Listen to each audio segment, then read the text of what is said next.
m'entraînais le matin en fait avant d'aller au boulot. On commençait de 6h à 8h. Je prenais le métro à 4h50. Je revenais, je prenais ma douche. À 9h, je commençais mon taf. Déjà, j'avais l'impression que je voulais que la journée elle s'arrête, quoi. Et donc, je dirais que c'est ça qui a commencé à me faire me dire c'est possible de faire les deux et j'augmentais mon niveau, etc. Mais à quel prix, quoi? Au prix que je suis, mais sur les rotules, quoi.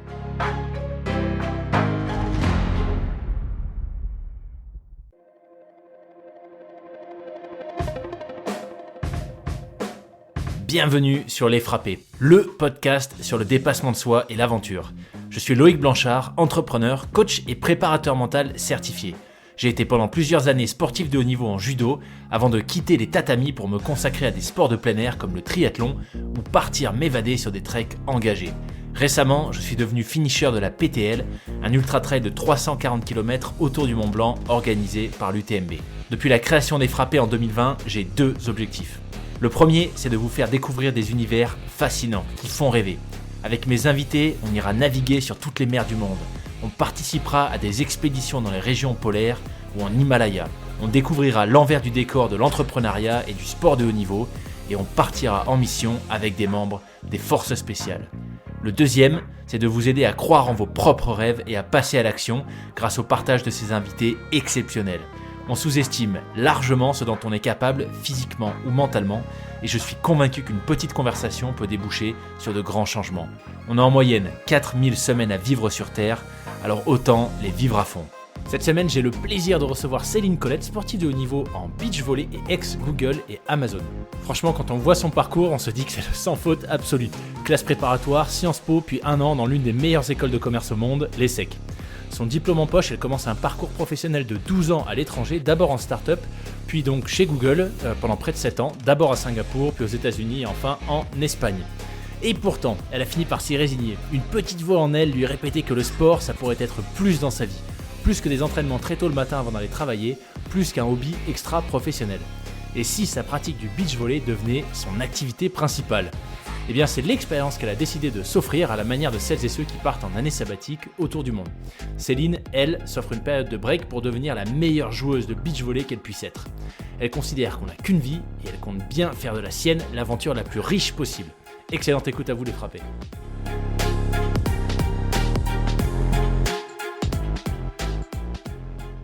Salut Céline, bienvenue sur le podcast. Salut, merci de m'accueillir.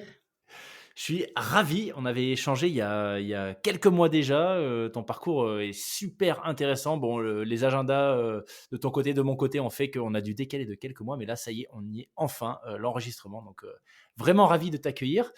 Ce que je te propose pour commencer, c'est peut-être tout simplement de nous expliquer dans les grandes lignes ton parcours, avant qu'on rentre un peu plus dans le détail des différentes phases que j'ai trouvées, moi, super intéressantes.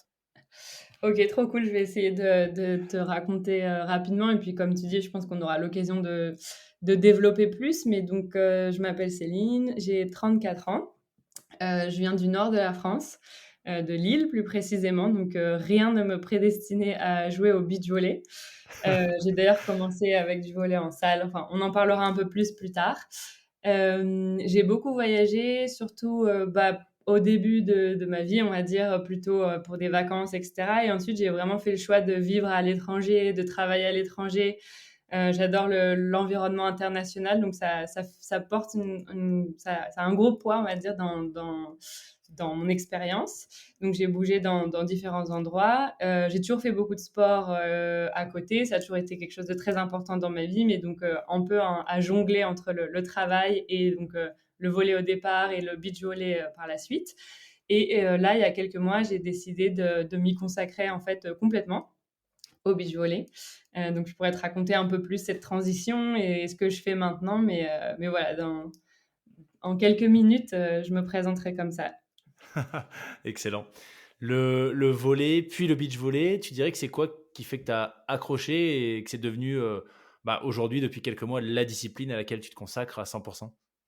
Ouais, alors le volley, j'ai commencé par le volley en salle, donc comme on a dit un peu en commençant aussi parce qu'à Lille, il n'y avait pas vraiment de beach volley. De toute manière, il n'y avait pas vraiment beaucoup de beach volley il y a 15 ans quand j'ai commencé, 15-20 ans, c'était pas un sport non plus, qu'on commençait quand on était jeune, mais donc voilà, j'ai commencé par le volley en salle.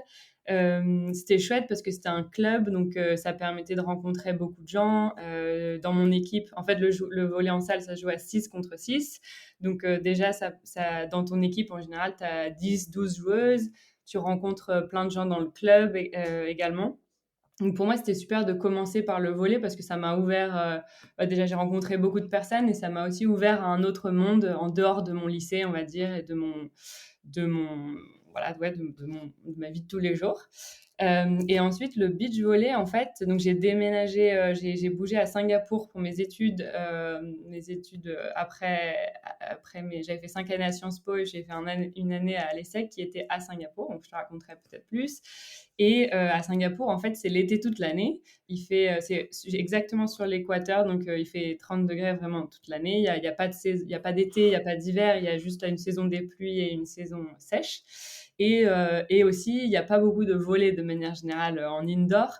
Et donc, vraiment, tu vois, trouver 6 joueuses, c'est compliqué, quoi. Trouver 6 contre 6, etc. Alors que le beach volley se joue uniquement à 2. Donc, voilà, ça permettait juste d'avoir 4 personnes, d'aller sur la plage et de pouvoir jouer facilement. Donc, je dirais que c'est là que j'ai vraiment commencé et tout de suite accroché avec le beach qui, comme son nom l'indique, en plus permet d'être dans des endroits, enfin, tu es toujours dehors, tu es toujours sur la plage forcément. Et voilà, j'ai aussi rencontré des gens différents, enfin, c'était une autre ambiance, on va dire.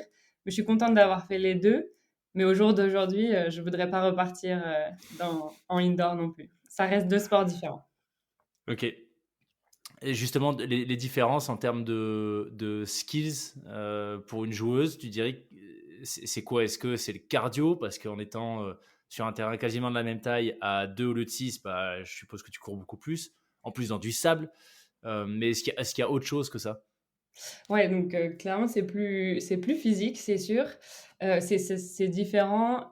Ça reste la même base technique, entre guillemets, souvent d'ailleurs de ma génération, on va dire. Les gens ont commencé avec du volley en salle et ils passent au beach volley, donc ça reste des gestes qui ressemblent un peu. Mais comme tu disais, donc le terrain fait à peu près la même taille, mais c'est du sable et t'es que deux. Donc comme tu peux l'imaginer, tu cours un peu dans tous les sens. Aussi, c'est plus stratégique. C'est pour ça d'ailleurs que souvent les joueurs de beach volley peuvent être un peu plus âgés que les joueurs de indoor. Donc juste pour t'expliquer, en gros, en indoor, tu as le même terrain et tu es 6 contre 6, donc il n'y a pas beaucoup de place pour que le ballon il tombe, en gros. Donc il faut taper le plus fort possible.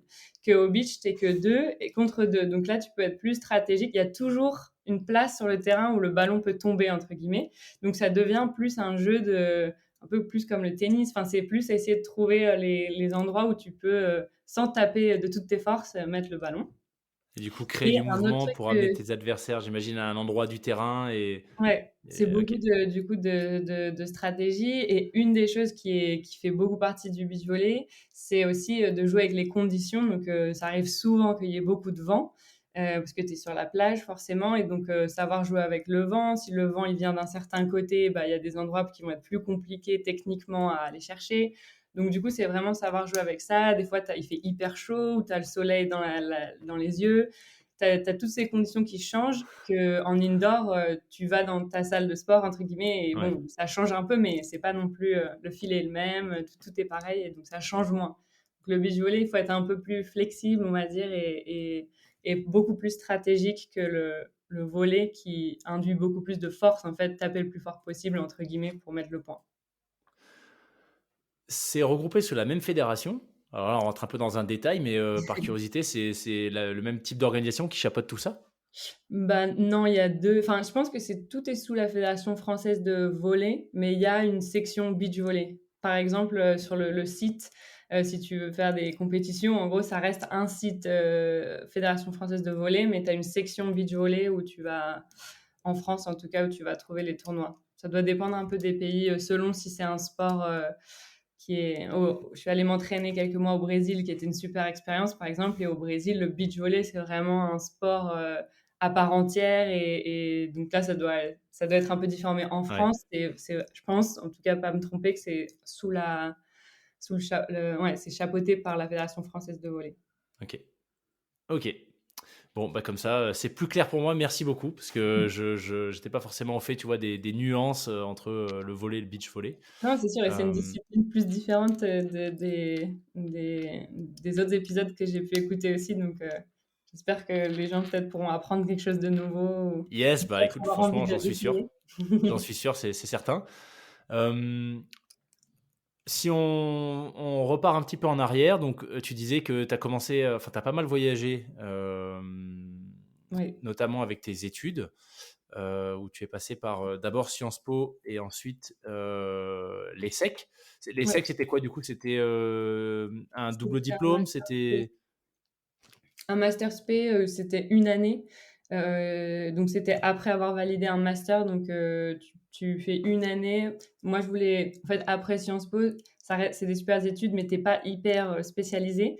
Et vers la fin, je me disais vraiment que c'était plus la partie business internationale qui m'intéressait. En fait, quand je suis rentrée à Sciences Po, je me disais, soit je voudrais faire une carrière dans les ambassades, tout ce qui est administration. L'étranger, c'était sûr, mais c'était soit c'est dans les ambassades ou voilà, dans tout ce monde-là, soit dans des entreprises, aider des entreprises qui veulent se développer à l'international, etc. Donc j'étais un peu entre les deux. Et on va dire au fur et à mesure de mon parcours, je me suis dit, en fait, c'était plus, ce qui me tentait plus, c'était la partie business. Mais donc du coup, dans ma tête, je me disais, je vais être en compétition contre des gens qui sortent d'école de commerce. Ah oui. Et donc, du coup, ça faisait sens pour moi de rajouter un peu cette année en plus pour pouvoir avoir une espèce de double diplôme, on va dire, et avoir fait une année d'école de commerce. Mais donc, ça, c'est une année en plus, en fait. Donc, au final, j'ai Ok. fait 6 ans, mais j'ai pas fait toutes les études à l'ESSEC. Ouais. Ok. Et cette évidence pour toi que ta carrière allait être à l'étranger, ça vient d'où, tu penses? Tu l'expliques comment? Ouais, je pense que ça vient du fait que donc j'ai voyagé avec mes parents quand j'étais plus jeune. Pour moi, comme je le vois, c'est que donc on est 5 dans ma famille, j'ai 2 grandes sœurs et donc mes parents. Et je pense que vraiment ce qu'ils ont voulu nous donner, c'est des moments ensemble, plus que d'avoir une immense maison de vacances ou enfin, je sais pas. En vrai, j'en ai même pas vraiment spécialement parlé avec eux, mais pour moi, en tout cas, c'est ce que j'en retire de moi à mon âge, c'est qu'on s'est créé une espèce de boîte à souvenirs géante et on a fait plein de voyages super chouettes. D'abord avec mes 2 sœurs, donc à 5, puis quand mes 2 grandes sœurs étaient plus grandes et machin, et enfin on commençait à plus venir avec nous, moi toute seule avec mes parents. Mais donc depuis assez petite, pas forcément toujours à l'autre bout du monde, mais on a fait pas mal de voyages et c'est devenu quelque chose, je sais pas, que j'aimais bien le fait que ça soit nouveau, et je pense que c'est le fait d'être différente aussi. Quand je suis à l'étranger, Ah oui. je suis la petite française à l'étranger. D'ailleurs, en général, je ne reste jamais avec les Français. J'aime pas spécialement être dans une communauté française quand je suis à l'étranger.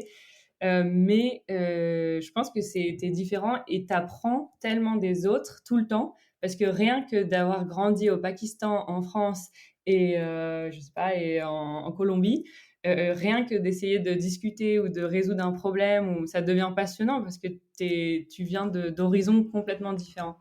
Donc ouais, je pense que ça a commencé avec les voyages et d'être exposé beaucoup et jeune à la différence, et j'ai tout de suite accroché. Je trouvais ça trop bien. T'apprends tout le temps, même pour des trucs tout simples. Et ça, est-ce que comment est-ce que tu penses que ça t'a influencé pour tes études supérieures, notamment pour les SEC? Et je te demande parce que tu sais souvent, enfin je sais pas si toi c'est ce que tu entendais à Sciences Po, mais moi j'ai aussi fait une école de commerce. Et quand j'en parle avec des copains qui en ont pas fait, en fait la vision, la croyance, c'est que c'est un moule à dupliquer des gens, tu vois, que Ouais, beaucoup de gens qui viennent, beaucoup d'étudiants là-dedans qui viennent de bonnes familles, tu vois, qui sont juste intéressés par le business, le business, le business. ouais. Euh, et pour avoir fait un petit peu de voyage et de sport aussi avant de rentrer en école, bah, c'est vrai que moi, je voyais vraiment que c'était des expériences qui m'avaient permis de développer un œil un peu différent par rapport à des jeunes de mon âge qui n'avaient pas forcément vécu ça. Et ça a été, je pense, une super force pour moi après, même dans le monde pro. Mais je m'en Hmm. suis rendu compte déjà dès l'école. Est-ce que toi, ça a été le cas aussi? Est-ce que tu voyais que cet attrait pour l'étranger, c'était peut-être la patte, tu vois, Céline, un petit peu différente du reste de ta promo, par exemple? Ouais, bah, c'est intéressant. Déjà, quand j'avais appliqué pour ce programme et d'aller en école de commerce, un peu comme peut-être ce que tu racontais, j'avais cette impression de me dire, ah, je vais être dans ce moule d'école de commerce. J'avais même pas forcément envie de y aller.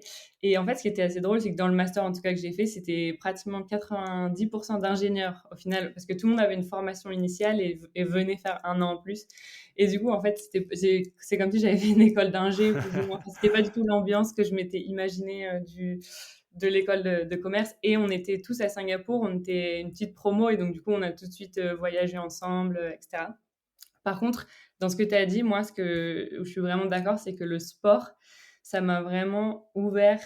Je pense que l'international, les deux, hein, mais je dirais le sport, ça m'a complètement ouvert par rapport aux autres, même au lycée, je dirais, parce que j'étais dans un milieu plutôt, enfin voilà, un bon lycée, etc. Il n'y avait pas spécialement de problème. Et en fait, le volley, enfin le sport, pour moi, ça ramenait des gens avec une passion ensemble, mais qui venaient de tout horizon. Et donc, du coup, par exemple, dans mon équipe, je me souviens encore très jeune, j'avais une fille de 16 ans qui était tombée enceinte. J'en avais une qui bossait au supermarché du coin. Enfin, c'est pas ce que j'entendais dans mon Hmm. milieu de l'école et du lycée, etc. Et je pense que ça m'a aussi vachement ouvert à d'autres. Enfin, je sais pas, c'était vraiment genre, on venait tous pour s'entraîner, mais après, on venait d'horizons complètement différents.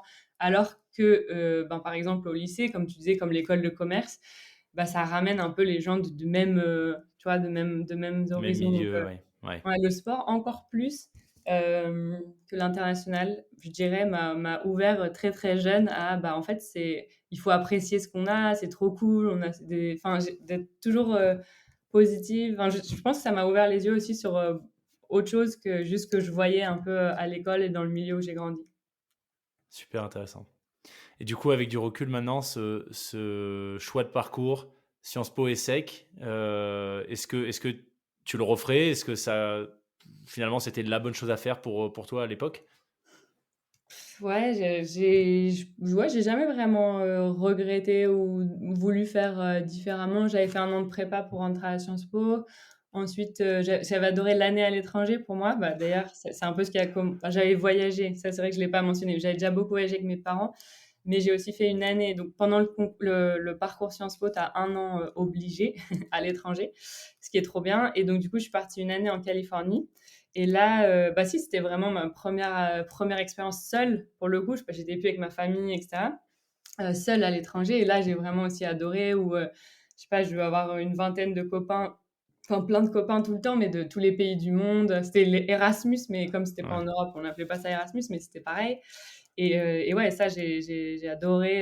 Et à partir de là, je me suis vraiment dit encore plus. Je pense que ouais, c'était une évidence pour moi et que je voulais évoluer.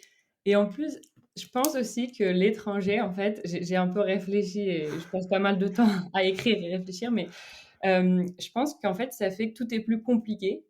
Et moi, je remarque que je retire pas mal de fierté quand c'est compliqué, en gros. Et donc, du coup, le fait d'être à l'étranger, bah, tu dois quand même tout faire dans une autre langue. C'est pas la culture dans laquelle tu as grandi. T'es loin, t'es seul.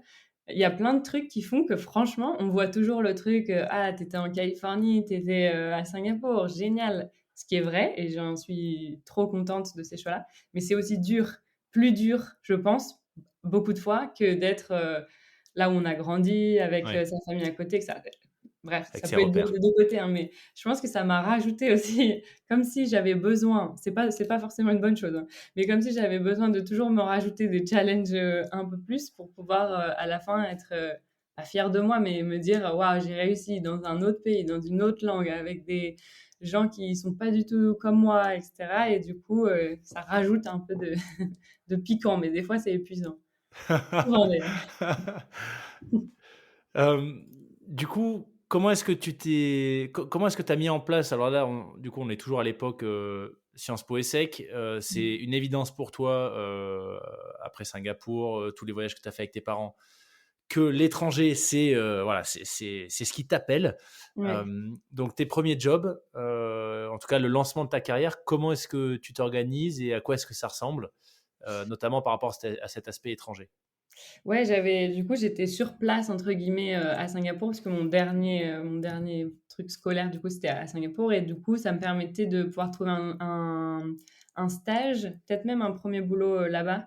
Parce que le visa le permettait un peu comme dans beaucoup de pays, quand tu fais tes études, tu fais un peu d'études, bah, tu peux rester aussi donc j'ai fait un stage, d'ailleurs, c'était un stage pour une entreprise française justement qui s'implantait en Asie, qui s'appelait The Case, qui était montée par les frères, qui avaient fait Pixmania, bref.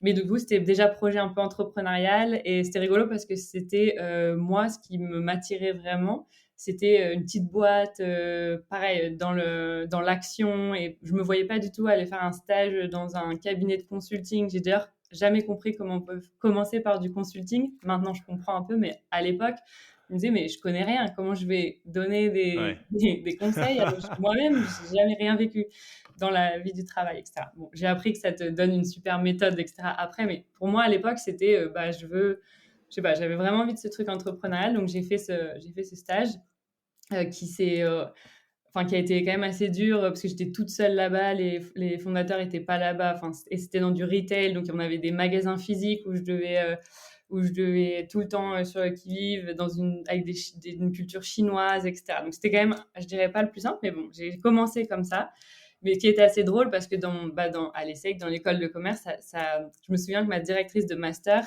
avait dit quand même, vous avez fait l'ESSEC, et moi je partais vraiment pour la petite boîte, pas du tout organisée, etc. Et c'est qui est drôle quand on connaît mon parcours après, parce qu'après, j'ai bossé pour deux des plus grosses boîtes. Bah ouais, c'est ce que je Oui. regarde, j'ai LinkedIn sous les yeux, je me dis bon. Et du coup, c'était un peu les boîtes qui faisaient rêver tous les étudiants d'école de commerce. Mais alors moi, pas du tout. Je disais, ah, non, mais enfin, et je me souviens qu'il y avait quelqu'un de chez Google d'ailleurs qui était venu faire une conférence. J'y étais allée, mais tout le monde écoutait comme si c'était le rêve. Et c'était pas du tout, à ce moment-là, c'était pas du tout moi ce qui m'attirait. Je voulais la petite boîte. J'ai toujours voulu monter ma boîte. Voilà, bref, donc c'était l'entrepreneuriat. Donc j'ai commencé un peu avec cette expérience, mais du coup qui a été hyper quand même difficile parce que je bossais énormément les week-ends, etc. Et donc j'ai enchaîné sur un VIE qui est un peu un contrat d'expat, ton premier contrat d'expat à l'international, dans une boîte d'assurance. Donc ça m'a donné, là c'était plus calme, on va dire, c'était un boulot plus normal en termes d'horaire et ça me permettait aussi de continuer à avoir une vie sur le côté, dont le sport qui était important, que j'avais un peu complètement mis de côté à ce moment-là. Et voilà, et ensuite j'ai enchaîné donc Amazon et Google, donc deux grosses boîtes que vous connaissez sûrement, mais donc, assez drôle quand même quand on connaît ma personnalité et j'avais pas spécialement envie d'y rentrer, mais au final c'est des boîtes enfin, qui ont justement, toutes les équipes sont des gens de partout dans le monde, c'est hyper international, c'est beaucoup de jeunes, et donc au final ça regroupait quand même tout ce qui m'avait fait vibrer un peu jusque-là, etc. Et Donc donc c'est voilà, j'ai ça qui a, commencé sur qui a Amazon. fait le switch entre entrepreneuriat versus, pour le coup, énorme boîte. Ouais, bah, je me suis dit à ce moment-là, je me souviens à peu près me dire qu'en fait, c'est plus simple de passer d'une grosse boîte à une petite. Quand j'ai commencé à essayer de passer des petites aux grandes, ça marchait pas du tout. Enfin, c'était alors que je me suis dit bon, en fait, si j'arrive à avoir une grande, je pourrais aller dans n'importe quelle petite. C'est un peu con, mais en tout cas, c'est comme ça que je me suis dit et un peu concours de circonstances d'ailleurs via le volley. Une fille avec qui je joue au volley, Marion d'ailleurs, si elle m'écoute, bref, je la remercierai jamais assez, mais qui m'a dit: «Ah, tu sais, je connais quelqu'un qui vient installer Amazon à Singapour». Ça n'existait pas. Et tu devrais peut-être le contacter parce que tu es bonne, je te vois bien en sales, etc. Et ils cherchent des gens justement pour monter le truc sur le terrain. Et bon, bref, et donc du coup, j'ai fait les entretiens et ça a marché. Mais donc, du coup, ça m'a aussi montré la force du réseau, qui est un des trucs que je pense est primordial, parce que c'était le réseau via le volet, donc rien à voir avec le travail, mais c'est ça qui m'a fait rentrer chez Amazon grâce à elle. Enfin, grâce à elle, j'ai passé les 5 entretiens, etc. Mais le premier push, ça a été via elle. Je pense que j'aurais jamais moi-même cru que je pouvais aller dans ce genre d'entité. Et ce qui a fait la différence, c'est que Amazon venait s'installer en Asie. Et donc, mon expérience en magasin, d'avoir monté une chaîne de magasins, en gros, en Asie, toute seule, en fait, mon histoire, elle a été. Je pense aussi dans la vie, c'est toujours comment on raconte les histoires. Et mon stage, qui était un peu, franchement, épuisant et où je l'ai transformé en un super atout pour dire, en fait, moi, je suis dans le magasin, je sais comment ça marche. Donc, si je dois convaincre des gens qui sont dans le retail de vendre leurs produits sur Amazon, il n'y a pas de problème. Je sais leur challenge, je sais comment ça marche, etc. Et du coup, ça a marché. J'y croyais pas quand ils m'ont dit que c'était bon. Je m'en souviens encore au téléphone, dire non. Et ça a commencé comme ça pour moi dans les grosses boîtes, on va dire. Génial. Donc Amazon, quasiment 2 ans, si j'en crois ton profil LinkedIn.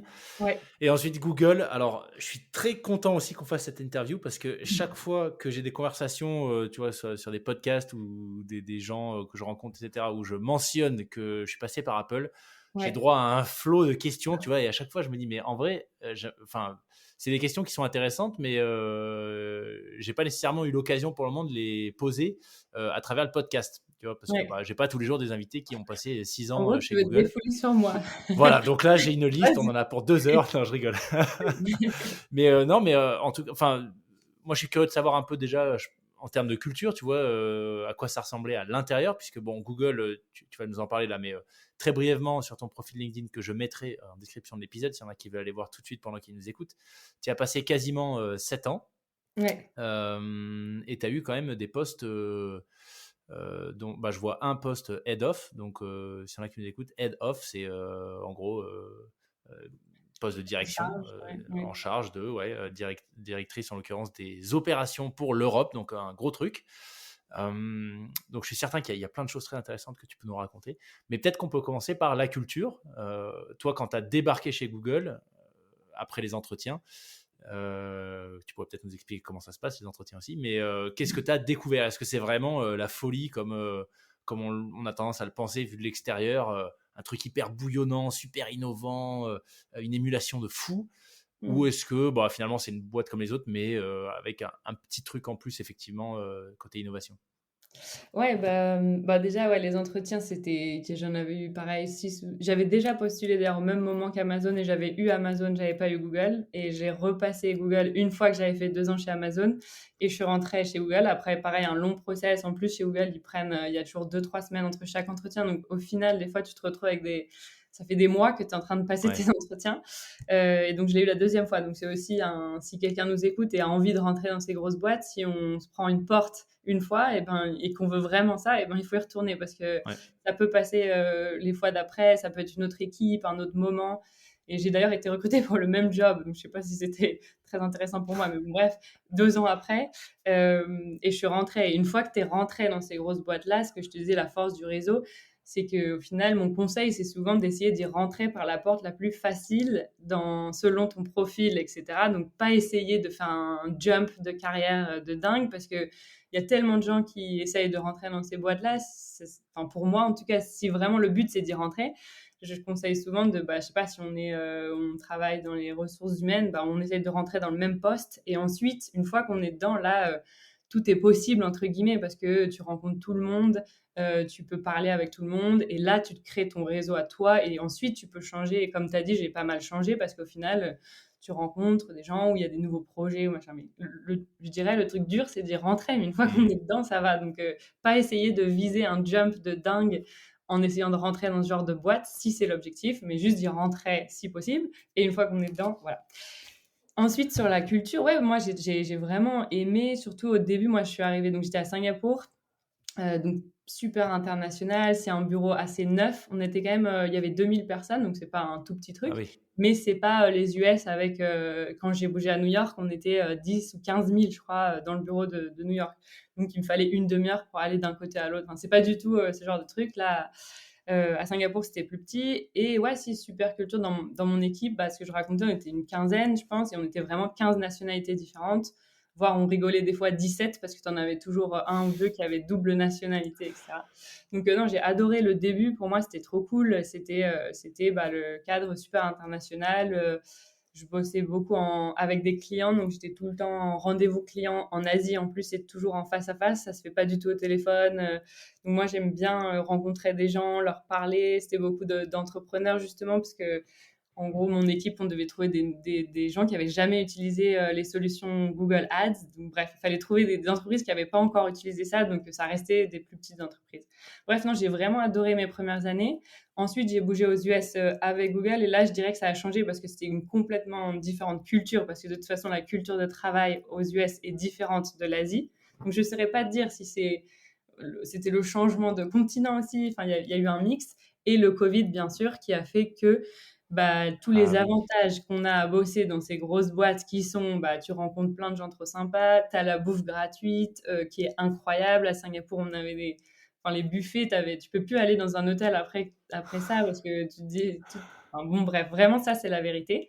Donc c'est Surtout quoi en fait? en Asie. T'arrives, t'as en permanence un buffet qui est dressé et Ouais. tu te sers à volonté. Exactement. Et je crois qu'il y a enfin, je sais, parce que du coup, je passais mon temps à faire visiter les bureaux parce que tout le monde veut visiter les bureaux de Google. Donc, même tes clients, au final, personne n'est intéressé par ce que tu vends. Tout ce qu'ils veulent, c'est venir chez Google. J'avais d'ailleurs trouvé un truc, mes clients, je les ramenais juste dans la réception. Il y avait des salles de bureau. Et si je voyais que c'était un meeting un peu intéressant, je les faisais visiter parce que sinon, ça me prenait 1 heure de les faire visiter. Et bon, bref, tout le monde est intéressé que par ça.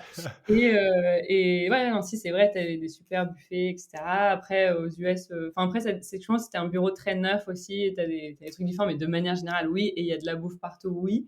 Genre, je crois que c'est à plus de tous les 200 ou 300 mètres dans le bureau, mais il est énorme le bureau, tu as de la bouffe tout le temps partout. Tu as des cookies, enfin, vraiment, c'est la catastrophe si tu veux faire attention à ce que tu manges. Ouais. Je me souviens plus déjà, mais tu prends 10 kilos, je crois, quand tu rejoins Google. Enfin, Ah ouais, d'accord.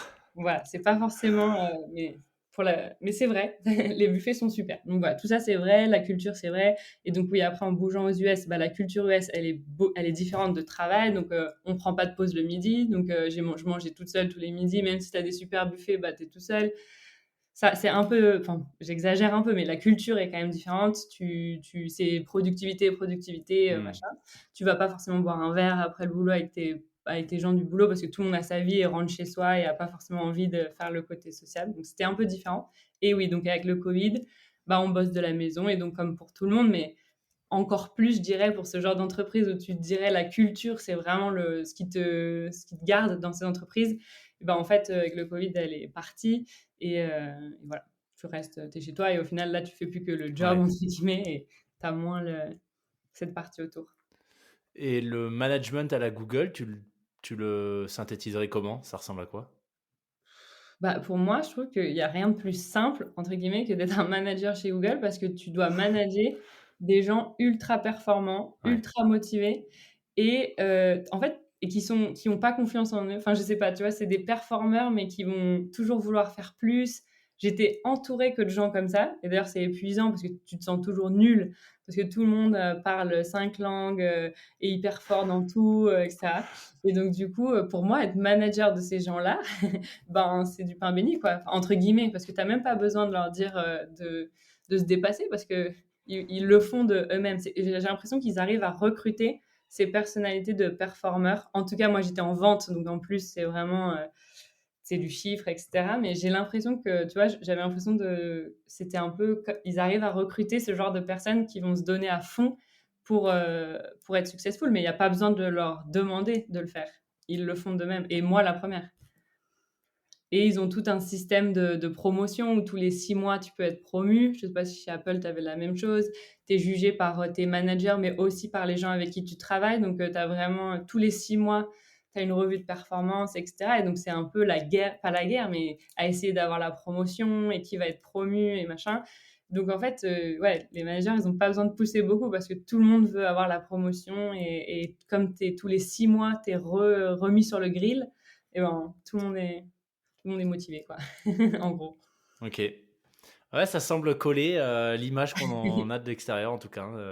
Vraiment cette idée d'émulation, tu vois. Moi, c'est pour avoir vu quelques interviews, quelques présentations, tu vois, sur le process de recrutement, entre autres de Google.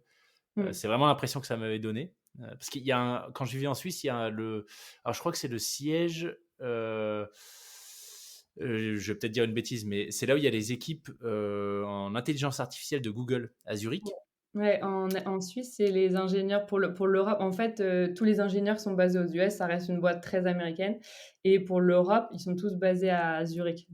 Il n'y a Ok, pas ah, d'autres. donc il n'y a pas que l'intelligence artificielle alors à Zurich. Bah, c'est en gros hub d'ingénieurs, entre guillemets. Ça reste Ok, une boîte, sûrement comme Apple, où les ingénieurs sont le cerveau, on va dire, de la ouais, boîte. c'est Voilà, ça. exactement. Donc moi, je n'étais que en vente. Donc mon expérience est aussi sûrement complètement différente de si un jour tu interviewes quelqu'un qui était un software engineer ou etc. Mais oui, à Zurich, c'est là où, en tout cas, il y a des ingénieurs. Ouais, ok. Et sur ton dernier poste, pour terminer peut-être sur Google, donc Head of, concrètement, tu faisais quoi? T'avais quoi comme équipe? C'était quoi les enjeux pour toi? Ouais, alors en fait, quand j'ai bougé, j'avais déjà un peu en tête le projet de rentrer en Europe. Ça, c'est venu après le Covid. J'avais aussi déjà dans ma tête l'idée que je vous raconterai, mais vraiment le truc de me dire, bah, pourquoi pas faire que du volley, etc. Mais bon, bref, pour moi, dans ma tête, ça voulait dire je revenais en Europe. Et donc, je voulais un peu tester de revenir en Europe parce que ça faisait 12 ans que j'avais pas vécu en Europe. Pour moi, j'avais un peu ce sentiment, pour être honnête, de me dire, bah, est-ce que c'est pas un échec, mais un retour en arrière? Je sais pas, j'avais un peu ce truc de est-ce que ça va quand même me plaire? Je savais que je voulais pas rentrer bosser en France. Ça, c'était euh, toujours ce truc. Hein. C'est pas du tout. J'adore la France et j'adore y être en vacances, etc. Mais je pense que c'est ce sentiment, encore une fois, que je t'ai expliqué, d'être dans un contexte où les gens sont différents de moi. Bref, mais donc du coup, je m'étais dit, je fais un peu, tu sais, je regarde la carte, ok, où est-ce que je peux jouer au beach volley et que je peux avoir un job chez Google? Barcelone, en gros, plus ou moins, je vous la fais court, mais je me dis, il y a un petit bureau à Barcelone, là, il y a que 40 personnes, donc c'est tout petit, et je sais que là, je peux m'entraîner et je suis en Europe. Donc voilà, j'arrivais à tout. Et en gros, je regarde chez Google, ce qui est super cool, c'est que tu peux remplacer des gens pendant 6 mois. Souvent, c'est des remplacements de maternité. En gros, quand OK. quelqu'un part en congé mat, tu peux prendre leur job. Je ne sais pas si tu avais la même chose chez Apple, mais tu peux prendre leur job pendant 6 mois. Mais du coup, c'est trop cool parce que ça te fait un peu un espèce de stage ou au milieu de ton job, quoi. Et ça te permet de changer. Il y a plein de gens qui, du coup, tu vas faire 6 mois dans une équipe complètement différente de ce que tu fais. Donc, c'est hyper intelligent aussi parce que ça te permet de tenter d'autres trucs et de voir d'autres choses et de t'ouvrir. Et donc, du coup, j'ai trouvé ce job-là où là, c'était plus des opérations, donc un peu moins de la vente. Moi, j'avais toujours fait de la vente, mais bon, au final, ça ressemblait. C'était juste faire de la vente. Mais en gros, à Barcelone, il y avait un partenaire qui était un espèce de call center, on va dire, qui faisait de la vente bah, pour des plus petits clients, mais donc avec beaucoup de personnes au téléphone.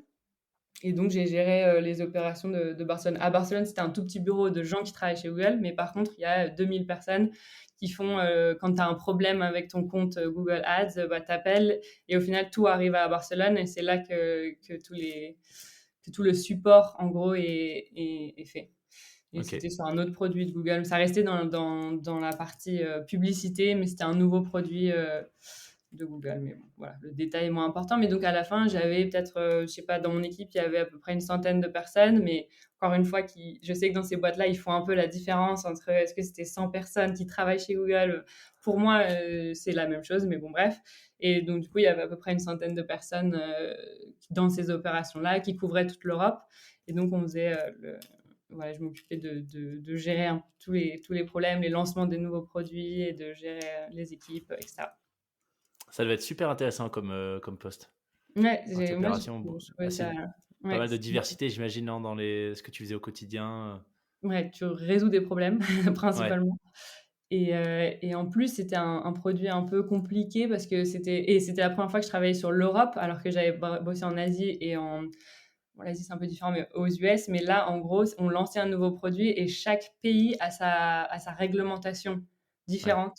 Et donc, ça devenait un espèce de sac de nœuds parce que à la France, tu peux faire ça, tu peux machin, mais par contre, tu peux pas faire ça en Allemagne. Et là, il faut avoir une autorisation différente. Bref, je vous passe les détails, mais donc du coup, et comme c'était un nouveau produit, je bossais avec les ingénieurs quand même qui étaient aux US, qui eux développent le produit, donc ça, on pouvait donner des feedbacks aussi aux ingénieurs, ce que j'avais jamais fait avant dans mes jobs en vente, entre guillemets, t'as pas accès à ces ingénieurs qui sont eux, encore une fois, le cerveau de l'entreprise. Et là, comme c'est une petite boîte et pardon, un projet un peu plus, enfin un nouveau produit, bah, on devait tout le temps leur donner des feedbacks sur les problèmes qu'avaient les clients, ce qui se passait, etc. Donc ça, j'ai trouvé ça super chouette. Ça faisait plus petite boîte au sein d'une immense boîte. Excellent. Voilà. Et donc, à quel moment est-ce que tu as commencé, tu vois, à formuler l'idée de, bah, peut-être faire du beach volley, ton activité principale? C'est arrivé quand? Bah, je dirais quand j'étais encore en Asie, je m'entraînais, j'ai commencé à adorer le beach, à m'entraîner beaucoup, mais il y avait pas de compétition. J'allais de temps en temps en Australie, que c'est le plus près entre guillemets pour avoir c'est à 4 heures de vol quand même, mais on est allé faire quelques week-ends, mais sur les 7 ans que j'ai passé là-bas, tu vois, j'ai dû aller faire, 3-4 fois des compétitions. Il y en avait une ou 2 par an à Singapour, mais bon, basta quoi, il y avait pas grand-chose. Et par contre, quand j'ai bougé aux US, c'est là que, comme les US, le sport, c'est vraiment une institution, etc. Je dirais que c'est là, en passant, quand j'ai déménagé à New York, j'étais à New York pendant 2 ans d'abord et ensuite à Los Angeles, mais j'étais d'abord à New York. C'est là que ça fait toujours tiquer parce qu'on se dit, il n'y a pas de beach volley à New York, mais si. Et donc, c'est là que je dirais que j'ai commencé à jouer déjà plus et le niveau était beaucoup plus élevé, c'était dur. Les filles, elles sont toutes immenses, c'est des boules de muscles. Enfin, c'est aussi des autres physiques que ce qu'on a l'habitude de voir. Et là, je dirais que j'ai commencé à vraiment me dire, enfin, je m'entraînais le matin en fait avant d'aller au boulot. On commençait de 6 heures à 8 heures. Ensuite, je prenais le métro. Donc, je prenais le métro à 4h50. Je me souviendrai toujours. Mais mes potes qui avaient des enfants, ils me disaient, mais pourquoi tu fais ça alors que tu n'as pas d'enfants? Bref. Mais donc, je prenais le métro hyper tôt. J'allais faire mes 2 heures d'entraînement et je revenais. Je prenais ma douche. À 9 heures, je commençais mon taf. Et je faisais mon taf pendant 8 heures, voilà, une journée normale. Mais sauf que moi, genre à 11 heures, quand on faisait des meetings, moi, j'étais déjà levée depuis 4 heures. Donc, et je bois pas de café. Donc, bref, déjà, j'avais l'impression que je voulais que la journée, elle s'arrête, quoi. Et donc, je dirais que c'est ça qui a commencé à me faire me dire, c'est possible de faire les deux et j'augmentais mon niveau, etc. Mais j'avais cette frustration de me dire, bah, du coup, au volley, en fait, je suis frustrée parce que je suis tout le temps fatiguée. Les filles avec qui je m'entraîne, elles vont chez le kiné après ou elles vont faire une sieste. Moi, j'enchaîne, je cours et je vais faire mes meetings. Mais du coup, au boulot, je commençais à être dans une spirale où je me disais, bah, les autres, ils progressent plus vite aussi parce que moi, j'arrive Ouais, pas, ouais. je suis fatiguée. Nanana. Bref, un peu ce questionnement déjà de me dire, c'est possible de faire les deux, mais à quel prix, quoi? Au prix que je suis, mais sur les rotules, quoi. Et à 8 heures, j'allais me coucher parce que si tu te lèves à 4 heures, tu peux pas. Bref, vraiment de me dire c'est possible, mais je suis en train de griller toutes mes cartouches d'énergie. Et je pense que c'est arrivé jusqu'à un point où vraiment je me suis dit, bah, en fait, je peux pas.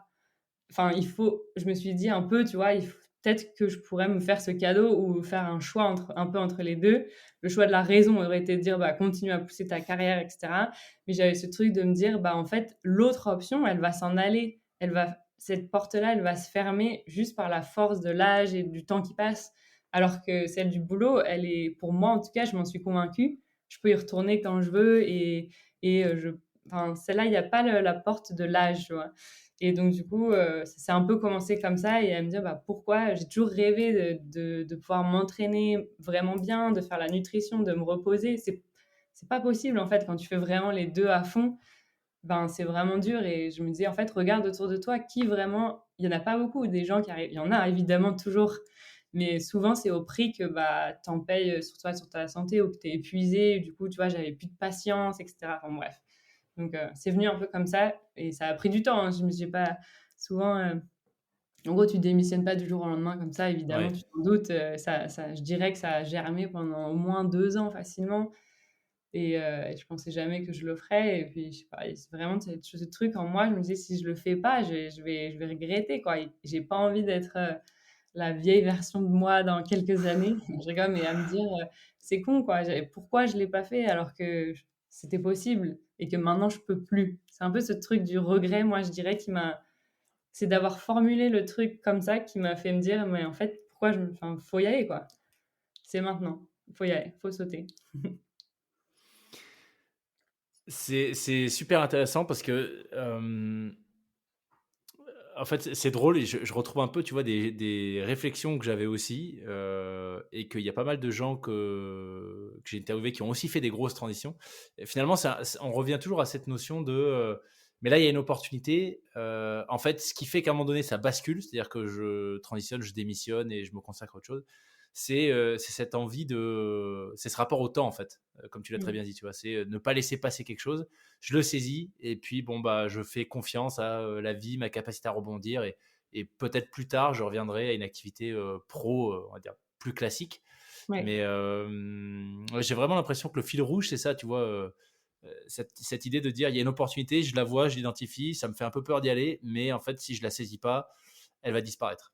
Ouais, elle va disparaître, je vais m'en vouloir et ouais, je sais pas, c'est vraiment ce truc de dire je me suis convaincue moi-même qu'en fait, cette expérience, déjà de la vivre, ça sera une réussite quoi qu'il arrive parce que je m'enlèverai ce regret. Tu vois, de me Hmm. dire toute ma vie: «Oh si ça tombe, j'aurais été super, une super joueuse». Alors que si ça tombe pas du tout, ça sera une catastrophe et que je vais me rendre compte déjà, je commence beaucoup à me rendre compte que déjà c'est pas, j'avais idéalisé, enfin tu t'idéalises aussi toujours, non, non, mais je veux dire, tu vois, au moins, je me dis de le vivre, de toute façon, c'est une réussite. Déjà, il y a pas de doute parce que je m'enlève ce regret. Je suis Ouais. quelqu'un qui a tendance à toujours regretter, à me dire: «J'aurais pu faire mieux, j'aurais dû faire comme ça, bla bla bla».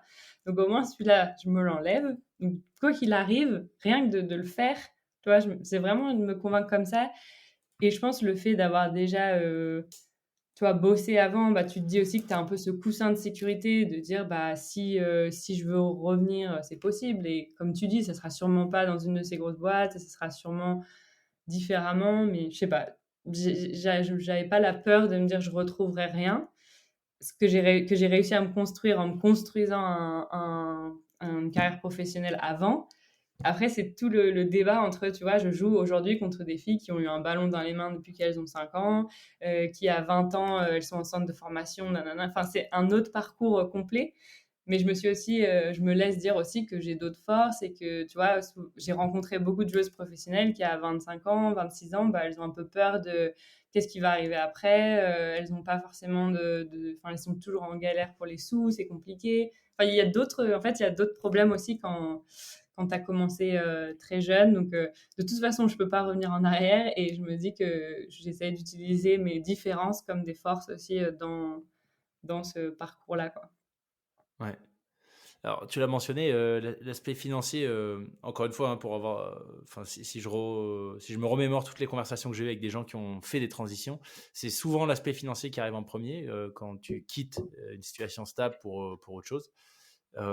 Toi, c'était un sujet aussi, ou le fait que tu aies justement eu une longue carrière avant, bah, finalement, c'est pas nécessairement ce qui te faisait le plus peur? Si, ça fait peur, surtout que le beach volley, c'est vraiment il y a même pas, une once de peut-être je vais gagner un peu de sous, genre il y a rien. Genre Ah si ouais? tu gagnes un tournoi du World Tour qui est déjà genre mission, on parle pas de bref, tu gagnes 800 € et tu le divises avec la personne à qui tu joues. Donc autant dire que, OK. tu vas pas enfin, c'est vraiment pas, et ça a jamais été un truc de me dire: «Peut-être que je peux me faire des sous», tu vois? Là-dessus. Par contre, je sais pas, pour moi, comme je te disais, je le vois vraiment comme, en fait, je me suis rassurée, je pense, en me disant, tu vois, c'est un peu comme une année sabbatique. Il y a des gens qui Ouais. prennent une année ou 2 sabbatiques pour, voyager, et donc du coup, bah, moi, ce que j'ai envie de faire avec ce temps, c'est ça, l'investir en moi, dans m'entraîner. Tu vois, j'ai pas envie de faire le tour du monde, j'ai envie d'être à un an enfin, non, je bouge tout le temps, mais j'ai envie de m'entraîner et d'essayer de progresser et cetera et donc je me le suis tourné un peu comme une espèce d'année sabbatique qui, à mon avis, va durer plus longtemps, mais je pense que ça aide s'il y a des gens qui sont dans ce moment de transition, tu vois? Parce que si tu te dis que c'est pour 15 ans et déjà, de toute façon, je vais pas faire du sport à haut niveau pendant 15 ans, mais bref, je pense que dans ces transitions-là, en tout cas, moi, ça m'a un peu aidé de me dire: «Bah, je me fais ça 1 an ou 2 et moi, dans l'idée, c'est que je me dis aussi qu'en fait, je me suis vraiment pour moi, je rajoute des cordes à mon arc, en fait. C'est comme si c'était un peu un investissement. Je sais pas, il Mmh. y a des gens qui s'arrêtent pour faire 1 an de MBA, tu vois? Et pour moi, je me dis que, bah, en fait, cette expérience, elle va rajouter quelque chose si un jour je veux retourner même dans le monde du travail. Parce que pour moi, les qualités de quelqu'un qui fait du sport à haut niveau, c'est les mêmes qu'un performeur dans une entreprise ou un entrepreneur qui s'en sort bien. En fait, Je c'est suis les bien mêmes. d'accord, ouais. Et donc du coup, pour moi, c'est ça que je suis en train de vivre et bah, si je dois pitcher des investisseurs après ou si je dois retourner dans une grosse boîte et ben, je vais leur montrer ce que j'ai fait et donc en fait, je le vois comme, je me rajoute, tu vois? Toujours un peu challenge en plus comme je te racontais, depuis que je suis petite, mais je me rajoute des cordes à mon arc un peu. Je le vois comme ça et donc oui, bien sûr, je dois faire un peu plus attention à ce que je dépense, c'est voilà, mais je le vois un peu, moi, en tout cas, comme un investissement en moi pour le futur et je pense que ça va m'ouvrir j'y crois, ça va m'ouvrir d'autres portes et peut-être des jobs que je pensais même pas exister. Tout ce qui est toute la partie mentale, je te racontais un peu avant l'épisode, qui est vraiment ce que je découvre, de dingue, dans cette partie du sport de haut niveau. J'aurais jamais pensé un jour, tu vois, essayer de comprendre mieux ces parties-là. Enfin, je sais pas, je pense que ça juste, ça m'ouvre j'apprends tellement sur moi et sur le reste que je pense pas que je perds du temps ni de l'argent, en fait. Je le vois comme un investissement Ouais. pour plus tard. Et est-ce que l'investissement sur soi-même, c'est pas le meilleur des investissements possibles? Ça, je sais pas. Je me pose la question. Dès que j'ai un entraînement tout pourri, je me pose la question. Non, par contre, ce que je voulais dire aussi, c'est que en vrai, il y a cette pression, clairement. Et tu vois, je me rendais compte que les premiers matchs que j'ai commencé à faire, tu vois, après avoir démissionné, j'avais quand même changé de vie. J'avais repris toutes mes affaires de Los Angeles pour rentrer. Enfin, tous ces changements. Et en fait, je pense que je me mettais une pression. Je commençais un match en me disant, je ne peux pas perdre. Genre, je ne Mmh. peux pas perdre, c'est pas possible. J'ai lâché mon boulot, j'ai lâché ma situation confortable, parce qu'évidemment, tout le monde te rabâche ça dans tes oreilles. J'ai lâché ma vie, mon visa américain pour vivre aux États-Unis. Enfin, tu vois, je mettais tout dans le panier. Et donc, je commençais mon match en me disant, en fait, c'est pas. Et je m'entraîne tous les jours. Donc, je ne peux pas perdre. C'est pas possible. Tu vois, genre, et en fait, je perdais à chaque fois parce que tu peux pas passer tout ton temps. Enfin, je sais que dans ton sport, c'est un peu différent, mais tu peux pas passer tout le match à me dire, c'est pas possible, je peux pas perdre. J'ai tout lâché pour ça. Enfin, bref. Et du coup, c'est là aussi vraiment que je me suis rendu compte que, bah, du coup, je me mettais une pression, que je stressais. Et c'est aussi parce que je mettais tout ce changement de vie sur le volley, alors qu'en fait, il faut vraiment que j'arrive à séparer les deux. J'ai fait ce changement de vie parce que, comme je t'ai expliqué, je voulais pas regretter et j'utilise mon temps et mon argent, etc., pour faire ce projet, mais essayer en tout cas de les dissocier un peu parce que sinon, tu commences un match avec 20 kilos sur les épaules et dans un Ouais. sport où il faut avoir des réflexes et il faut être rapide, tu peux pas, t'es tout lent. Voilà. Je pense que ça rajoute quand même un peu cette pression. Parce qu'en termes d'objectifs, sur cette coupure que tu t'octroies, Ouais. et enfin, moi, je suis 100 d'accord avec toi, hein, je trouve que c'est absolument génial et super inspirant, que tu aies osé te lancer, quitter un job, voilà, tu disais une situation forcément très confortable, financièrement, bah, un revenu stable, et cetera, Mm. pour te consacrer à une passion qui ne pourra pas, te rémunérer, hein, puisque ça a l'air Ouais. d'être très clair, Ouais. mais que tu vois comme finalement un investissement en toi, une opportunité de grandir.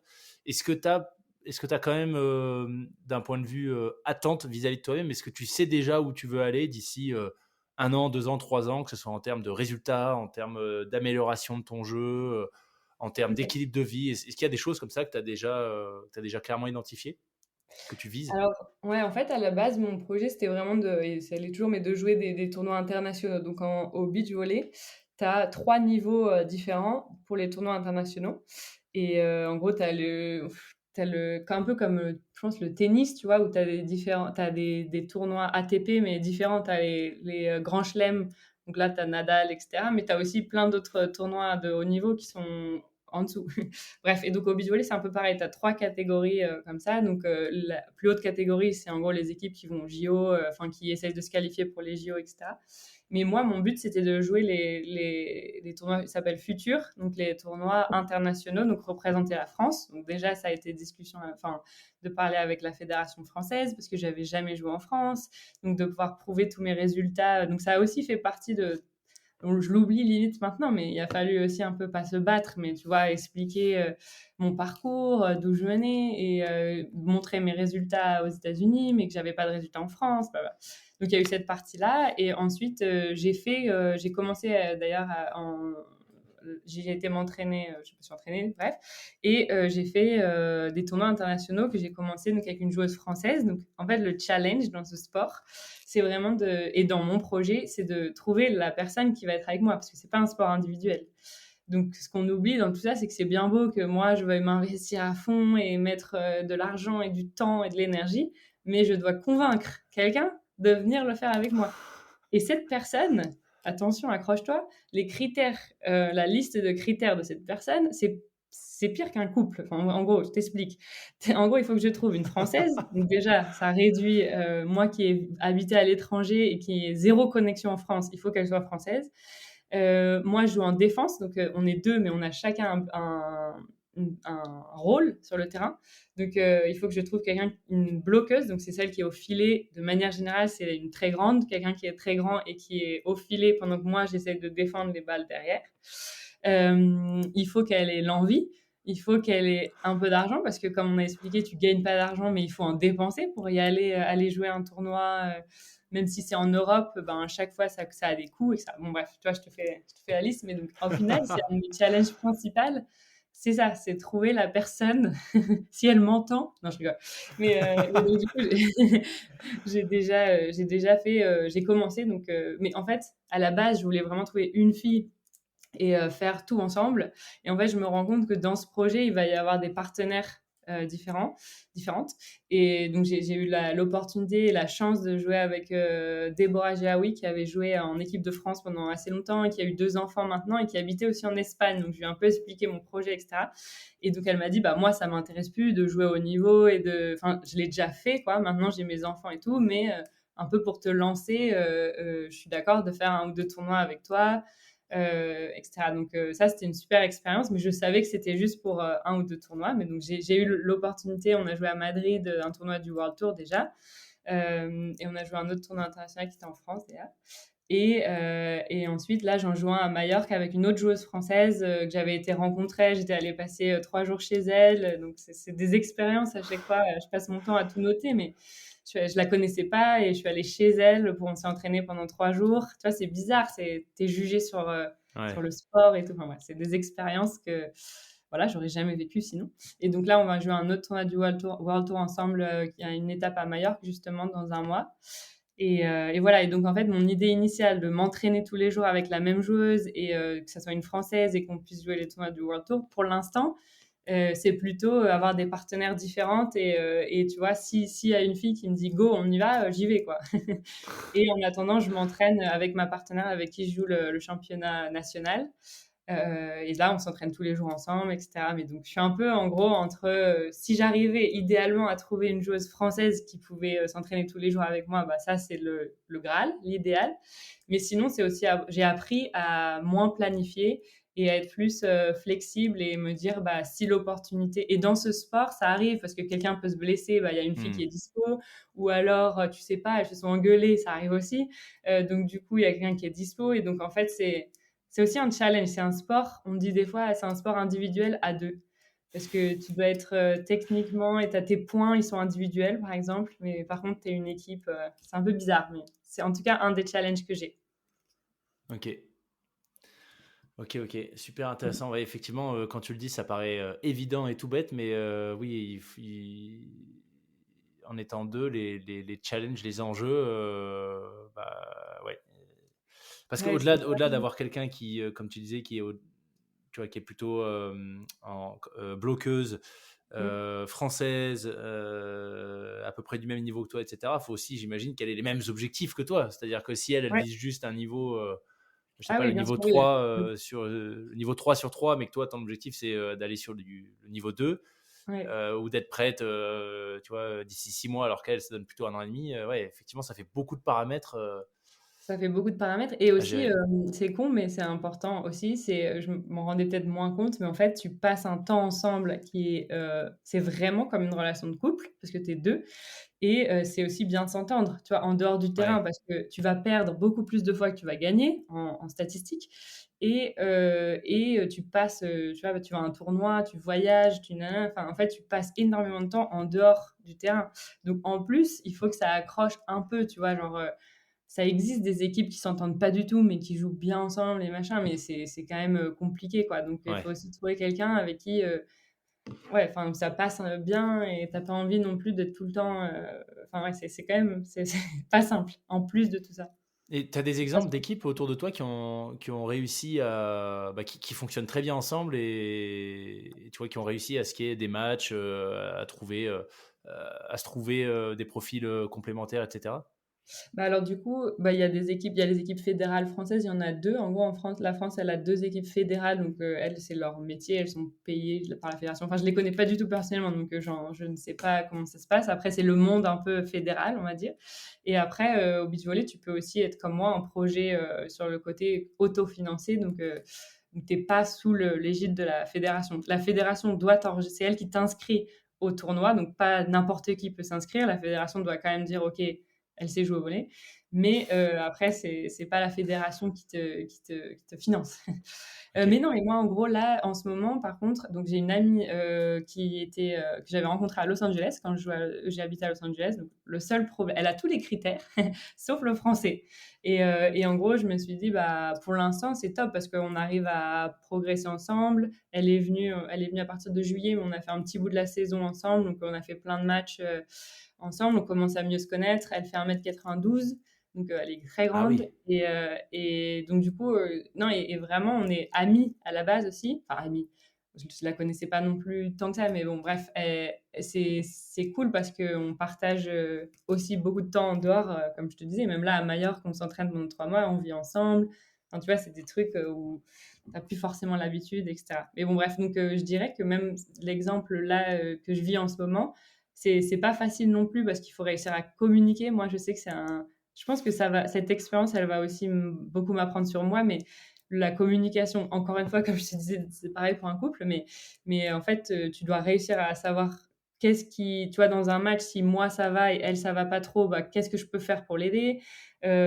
Si les passes qu'elle me fait, ça va pas, comment je lui dis? Parce que sinon, enfin, tu vois, je sais pas, et c'est difficile. Il faut réussir à être direct, que je ne suis pas du tout, mais en même temps, pas trop. Enfin, bref, je pense que je vais apprendre aussi beaucoup, beaucoup là-dessus, quoi, sur la communication. Si tu regardes les toutes meilleures équipes du circuit, tu dirais Ouais. que c'est quoi qui fait leur différence? Parce qu'avant qu'on commence, tu parlais un peu de ta découverte, que tu t'attendais à ce que physiquement, cette expérience, elle soit extrêmement exigeante. Et bon, je pense qu'elle l'est, hein, mais que tu Ouais. n'avais peut-être pas forcément en tête l'aspect mental, psychologique. Et du coup, je me demande, les toutes meilleures équipes, est-ce que c'est ça leur différence? C'est ça qui explique leur niveau de performance, c'est qu'elles sont très fortes à la fois physiquement et mentalement, stratégiquement? Ouais, moi, en tout cas, c'est vraiment la grosse découverte pour l'instant. Donc, je suis encore un peu au début, même si j'ai commencé en gros en mars. Donc, bref, on va dire encore dans l'année 1 de ce projet. Mais pour moi, c'est vraiment la grosse découverte. Le poids du mental dans tout ça, en fait. Et avant, comme je bossais en même temps, etc., bah, je faisais entre guillemets le strict minimum qui était d'aller à l'entraînement et à la muscu. Mais c'est tout, quoi. J'avais pas du tout le temps, ni pris le temps, ni rien fait d'autre. Et je dirais que là, en ayant joué des compétitions, beaucoup plus de compétitions et à beaucoup plus haut niveau, c'est vraiment ce que je me suis rendu compte, c'est comment gérer le stress. Après, des fois, tu vois des équipes, enfin, ça fait des années, des années, des années qu'elles jouent, tu vois, donc c'est aussi dur. Tu as ce truc de te comparer, que moi, j'ai vraiment ce truc tout le temps de me comparer, à me dire qu'elles sont meilleures physiquement, elles sont toujours tout mieux que moi. Mais ouais, c'est vraiment la partie mentale. Enfin, je suis pas dans leur tête, mais en tout cas, je me rends compte que pour jouer à ce niveau, il faut vraiment être fort dans la tête et réussir à être dans le moment présent, ce qui pour moi est le truc le plus dur. C'est que dans le sport, enfin, tu peux pas te cacher. Là, c'est un sport où t'es deux sur le terrain. Donc, en fait, si tu arrives à rien faire, eh ben, tu peux pas te cacher derrière quelque chose ou quelqu'un. Il n'y a pas de changement de joueur. Il n'y a rien, quoi. T'es là et tu dois gérer avec tous les éléments. Et le pire, c'est ce qu'il y a dans ta tête. Donc, ouais, non, j'ai pas mal essayé de bosser là-dessus. Et encore, je suis au tout début, mais de pas déjà me dire dans ma tête que tout le monde est en train de se dire que je suis nulle, de me concentrer sur le ballon, de me concentrer sur les trucs que je peux contrôler moi, c'est-à-dire bouger tu vois, j'avais vraiment, depuis le début, j'ai eu pas mal de stress et ça me paralysait en fait le corps, le fait d'être stressé. Et dans un sport, comme je te disais, où il y a beaucoup de réflexes, bah, voilà, je me rendais compte que c'était compliqué. Et en fait, tout vient de la tête. Si dans ta tête, t'es déjà, par exemple, en train de te dire je peux pas perdre ou tout le monde est en train de se dire que je suis nulle, les deux exemples que je t'ai donnés, bah, c'est juste pas possible. Mais pour pas le penser au moment où tu es sur le terrain et où ça va pas, ben, ça se travaille à mort, quoi. Et ça, je m'en rendais pas compte. Je pensais que, je sais pas ce que je pensais rien, je pense, mais je me rends compte que c'est vraiment dur d'être dans le moment présent, concentré, toujours concentré. On est dans un monde, moi qui ai travaillé chez Google, où ils créent des algorithmes pour qu'on ne se concentre pas, et ben là, on nous demande l'opposé, tu vois, qu'il faut être juste concentré sur une chose, et c'est tout, et oublier tout le reste. Et en vrai, c'est difficile. Ouais. Ouais, ouais, je suis assez d'accord avec toi. Parce que la durée d'une partie, d'un match, c'est quoi généralement? En général, donc on me dit c'est en gros, tu dois gagner 2 sets pour gagner le match. Donc ça peut aller jusqu'à 3 sets si ça fait un set, Ouais, chacun. Il y a un troisième set de 15 points. Les premiers sets, c'est 21, donc le premier qui a 21 et si ça va au troisième set, c'est 15 points. En temps, je dirais que ça peut varier entre, je sais pas, 40 minutes, 45 minutes à 1 heure, jusqu'à 1 heure et quart, peut-être 1 heure et demie max. Hem Il y a ok. pas mal de pauses, mais t'as des non, t'as que un temps mort d'ailleurs. Enfin, je dis pas mal, mais non, t'as un temps mort. Mais ouais, on va dire souvent un match, c'est 45 minutes, 1 heure, quoi. Mais bon, dans Ouais, le donc sable, c'est il y quand a de même, en termes de concentration, tu vois, pour rester focus, je fais le parallèle avec le judo. Moi, c'est le judo que je faisais, mais c'est 5 minutes un combat, en fait, un round. ouais, ouais. Euh, Après, tu vois, un enchaînement de balles. Donc en gros, j'avais un coach qui disait ça: «Chaque balle, c'est un nouveau match», tu vois? Alors ouais, ouais. pendant le ballon, tu dois être concentré à fond et dès que le ballon, il est par terre et ben là, c'est là que tu dois respirer, tu vois? Souvent les joueurs de beach volley, ils vont nettoyer leurs lunettes, ils vont remettre la ligne et en fait, tu essayes de te remettre dans ta bulle pour repartir, c'est un Fais autre un ballon reset. qui t'arrive dans la tête, quoi et donc du coup, c'est toujours, pareil, on me disait: «C'est laquelle la balle la plus importante au beach volley?» Enfin, au volley d'ailleurs, c'est la suivante. Parce que celle qui est avant, tu peux plus rien faire, donc ça sert à rien d'être dans ta tête à dire: «Eh merde, j'ai raté mon service, c'était pas le moment, machin». Ça, il faut l'oublier, il faut réussir à l'oublier et réussir à se concentrer sur, le prochain ballon, quoi. Donc il y a beaucoup de parallèles avec la vie d'ailleurs Ouais. que je fais souvent parce que dans la vie, c'est pareil, des fois, ça sert à rien on peut plus rien changer de ce qu'on a fait, mais comment on peut améliorer la prochaine? OK, j'ai raté mon service, bah, la prochaine fois, je vais bien faire le geste technique, quoi, bien monter mon bras pour pas que penser aux petits gestes techniques, enfin bref. Mais ouais, c'est un jeu d'erreurs, donc c'est celui qui va faire le moins d'erreurs qui va gagner. Mais il faut accepter l'erreur et réussir à être ouais, vraiment concentré, pour que chaque opportunité, tu la convertisses. Est-ce que tu as déjà des outils mentaux, ou tu vois, des sortes de schémas que tu mets en place maintenant que tu as. Ça fait quoi?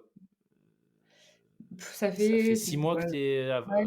Ouais, Moi, j'étais allée m'entraîner un peu aussi. On va dire, ouais, j'ai commencé en janvier pour que ça soit plus simple, mais donc ça va faire 6-8 mois, entre guillemets. Et ben oui, je pense que il y a plein de j'écris beaucoup. Je sais que ça m'aide, je le faisais moins avant. Mais ça, c'est pas ouais, je sais que j'écris beaucoup. J'ai un petit j'adore écrire, mais j'ai un petit carnet où j'ai toutes mes notes pour le volley. Ça, c'est plutôt, tous les conseils qu'on me donne ou des sensations que j'ai ressenties et cetera. Et sinon, j'ai aussi tout ce que je note, sur ce qui se passe dans la vie. Ça m'a aidée. J'ai contacté du coup Olivier, je te disais, qui avait fait le podcast aussi, qui est préparateur mental. On a juste fait une, session ensemble là sur la visualisation, mais, moi, j'ai jamais vraiment j'en ai déjà entendu parler évidemment, tout ça, mais j'ai jamais vraiment fait et je pense que oui, plus j'en parle aussi avec des athlètes ça fait longtemps qu'ils jouent, de pouvoir refaire, de voir toutes les options dans ta tête avant même de les avoir jouées ou de refaire tes gestes techniques, dans ta tête au final, parce que sinon tu es épuisé physiquement si tu les fais tout le temps.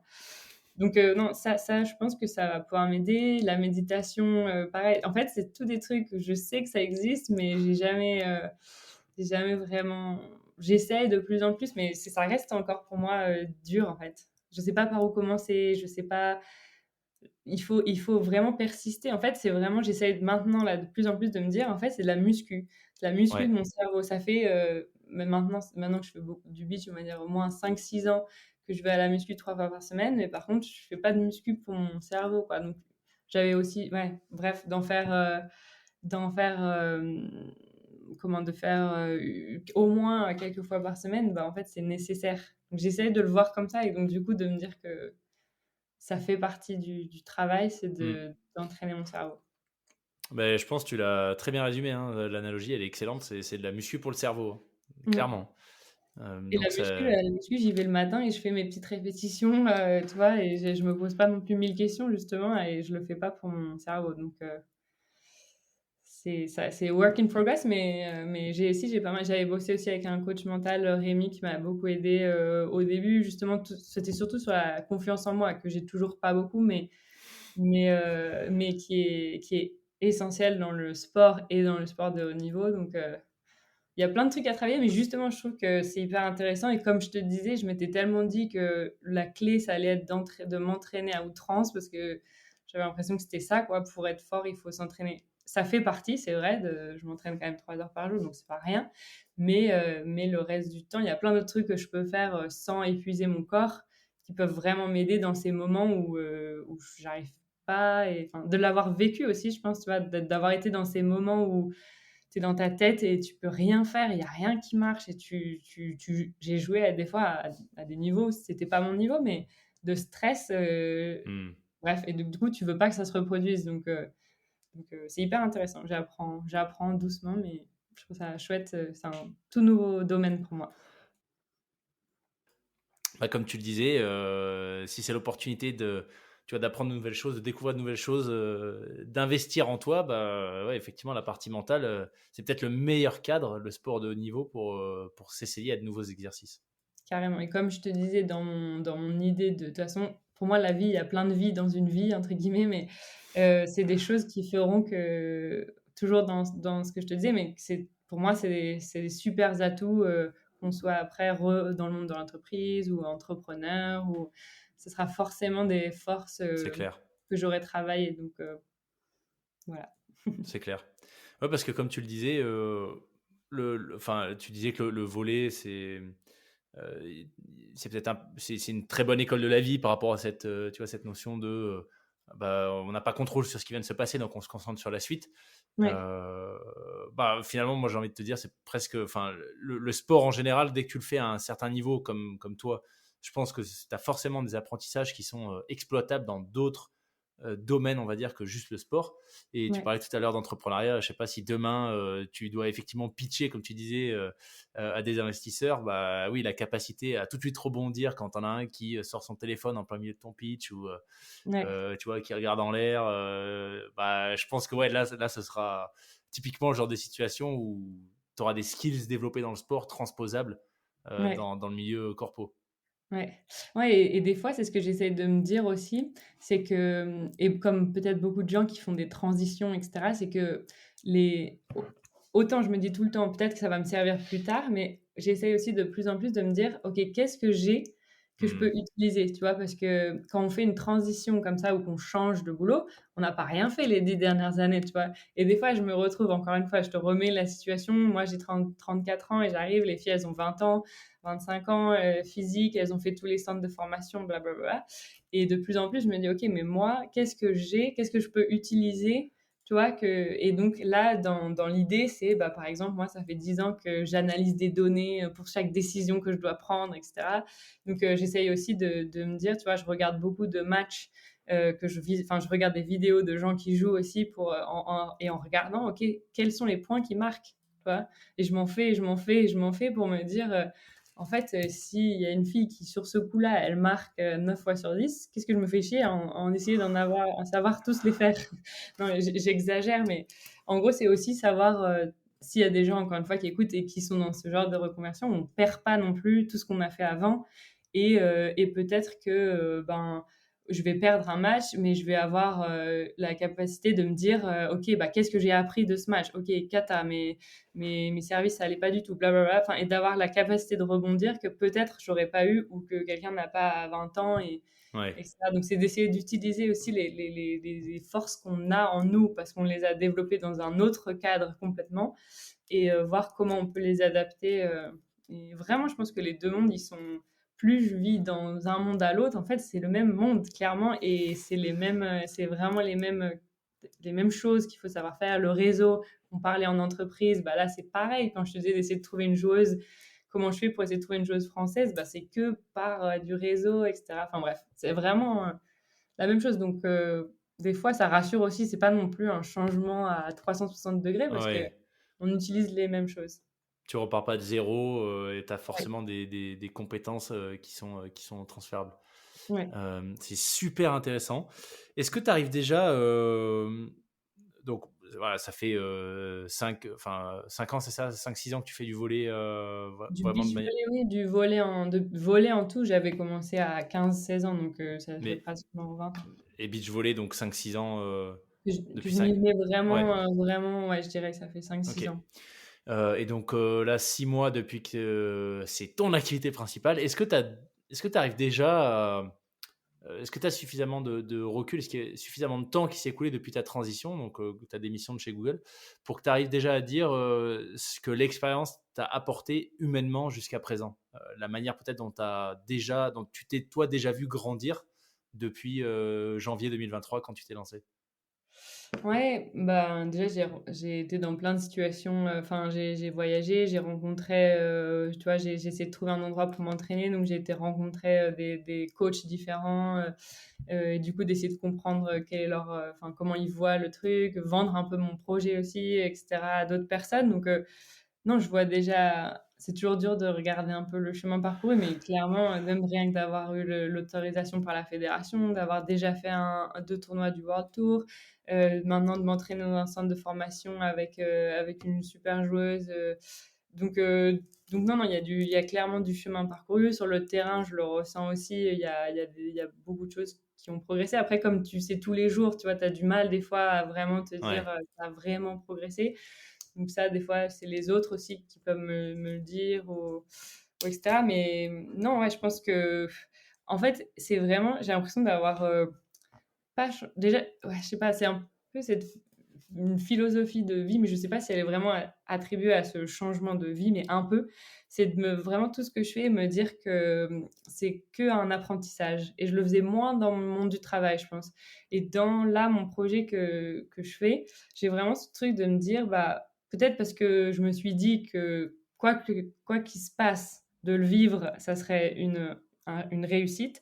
Mais c'est vraiment ce truc de me dire: «OK, tu vois, je sais pas, j'ai perdu des matchs, beaucoup trop tôt dans la compétition». Il y a eu des milliards de trucs qui se sont passés, mais c'est vraiment, comment qu'est-ce que j'apprends et j'avance, tu vois? Alors je sais pas, j'ai l'impression qu'à chaque fois, je me dis dans ma tête: «OK, bah, c'est pas une cata, c'est pas grave, on avance. Qu'est-ce que j'ai appris? On avance, on avance, on avance».